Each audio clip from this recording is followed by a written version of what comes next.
What sustainability innovation are you most excited about and why? Yes, as many of you know, recently UN Water Week happened, and we have a number of great things going on, trying to drive towards our 25% improvement in water use efficiency in our operations, and this is at PepsiCo. And ultimately, we've had a couple plants in our manufacturing operations that are now off the grid from a water use perspective, so meaning that they are not intaking any fresh water. And some of the innovations that we've been doing is driving better processing from our water, harvesting rainwater, as well as bringing in processed water from other adjacent companies or industries and being able to process that ourselves. And so that's really transformational, that type of innovation, and to think that some of our biggest snacks plants that manufacture snacks in our Latin American markets in Viejo, Mexico, and in Brazil as well as Colombia are now again, off the grid from a fresh water supply standpoint. And I think innovation like that can really drive sustainability transition. And building off that, what do you see as the biggest challenge to building a more sustainable future? I think just about, if you've really heard the tone at the conference, there's a lot of shared challenges that everyone recognizes about Scope 3 emissions. And so that is one of our biggest challenges at a company as large with the size and scale of PepsiCo. So we're working on incentives, and not only financial incentives, but programs that could help educate, drive awareness, and really help catalyze industry-wide transformation. So for example, we have a supplier program called Renew that allows supplier to learn about renewable energy and help them drive the transition to get on renewable energy. And then one of the things that my team's been engaged on from a strategic investment standpoint is bringing incentivizing suppliers by providing better financing terms on if a supplier can meet certain ESG requirements. So we have a first project of its kind or program in Brazil for that, and we're looking to expand it in other places and really scale that to be able to transform the value chain. We're also doing creative programs within our agricultural space. So many of you may not be aware, but PepsiCo has 55% of its portfolio is from foods. So ultimately making sure we drive a resilient food chain is very important from a sustainability and long-term health and growth of our company. So we've recently, actually within the last week, announced a $216 million partnership with 3 implementers in the U.S. on agricultural programs where we're working with those implementers to drive our work on transforming 7 million acres on which we source crops to be grown regeneratively.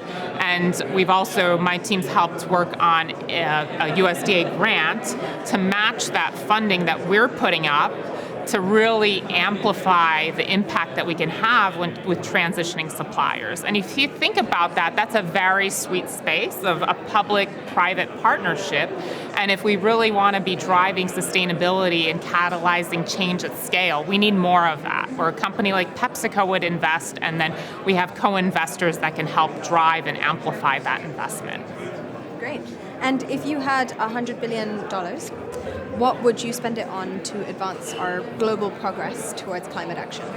Well, we actually, I'm not sure if you're aware, but PepsiCo last July issued a $1.25 billion green bond. So while we don't have $100 billion, we do have $1.25 billion green bond that we're using to decarbonize, drive efficiency in water use and in our watershed, ensure we're driving to net net positive water footprint, working to drive a world where packaging need never become waste, as well as drive our work from a regenerative agriculture standpoint. So those are a few focus areas that really are important to PepsiCo Positive, which is our strategic end-to-end transformation of how we put sustainability and human capital, so planet and people, at the center of what we do and how we do it, and how we drive shareholder value, transformation, and growth. And so we're taking and really trying to drive change on our three pillars: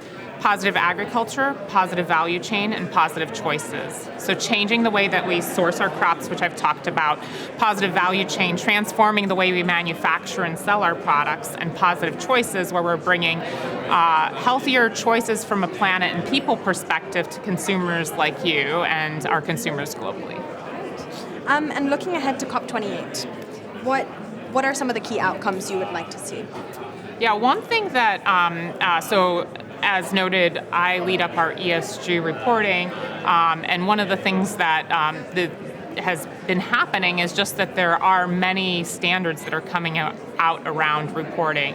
And ultimately, it's going to be very difficult for a company with our size and scale to be reporting on a fragmented system. So looking towards the future, as sustainability becomes integrated into financial reporting processes and becomes regulatory in many countries or nations, what would drive, we think, simplicity and ability to free up capital to be focused not only on reporting, but also driving the change that I think the reporting obligations are meant to drive, is standardization. So very clear standards that companies can work towards, that ultimately can be implemented by corporations like us that are investing on sustainability. Okay, perfect segue into focusing more on ESG standards, ESG reporting. What do you make of how ESG has evolved in recent years, and even some of the backlash that it's faced actually in the last year or so? Yeah, it's an interesting space because the pendulum has been swinging, and PepsiCo, we know where that pendulum will land because it has landed. We know that sustainability and ESG is a core and central part of our strategy as a business, not a separate strategy, but to our business to ensure that we have, as I mentioned, we have a food and beverage business, so that we have land to grow our crops, and so we need to be building resiliency into our food system to drive our long-term capabilities to thrive as a company. So we see that intrinsically those two are tied together. We're also seeing customers purchasing more from a purpose standpoint, so using their dollars and using their dollars as a voice. We see millennials coming more into the workforce, and they want to be working at companies that have strong sustainability programs. Our customers, big box retailers, and many other parts of our value chain, they're standing up their own sustainability goals and want PepsiCo to be interacting and partnering on that. And finally, again, sustainability or ESG just makes business sense to us because ultimately we're driving resiliency in our value chain and opening up access to pools of capital that otherwise you wouldn't have access to if you weren't driving sustainability transformation. So the markets are starting to signal that sustainability is important too. Yeah.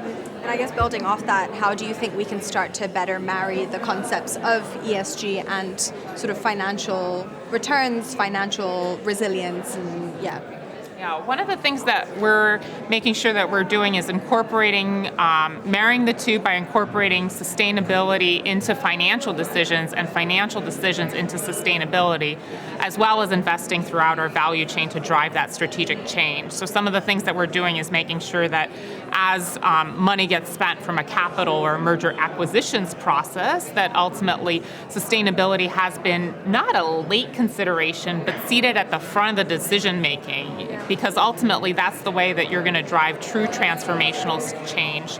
So we've done it in a few parts of our business, and we're really now looking end-to-end of where there are other ways to be incorporating sustainability at the start of processes, especially from a financial sense, and then also elevating the conversations that we're having around sustainability by bringing a little bit more of a financial lens or perspective to that by developing tools that are understood by the financial leadership of the company.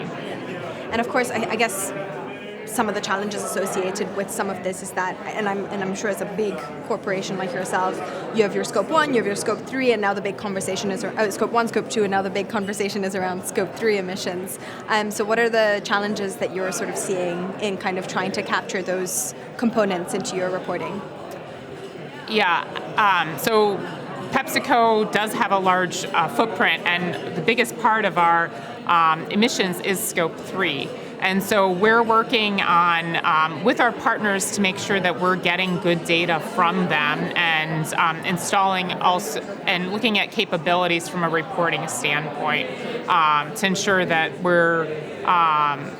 our reporting is robust. So when we report on something, we vet that information internally, and then also we get third-party assurance externally. So for our scope 1 and 2, we have it verified as well as most of our scope 3. And so we're ultimately making sure that robust reporting, being transparent in our performance and progress by some of those processes. Great. And our final question, how do you think ESG might evolve to incentivize companies and corporations to actually make it a race to the top?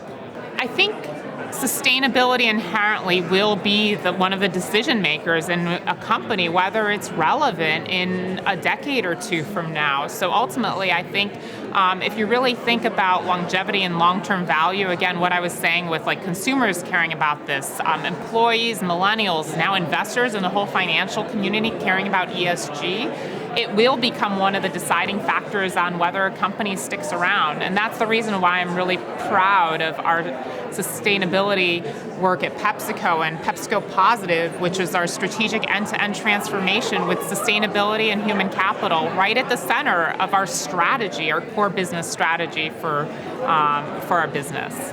Great. Well, on that note, thank you so much. Thank you. And I hope you enjoy the networking drinks. Thank you.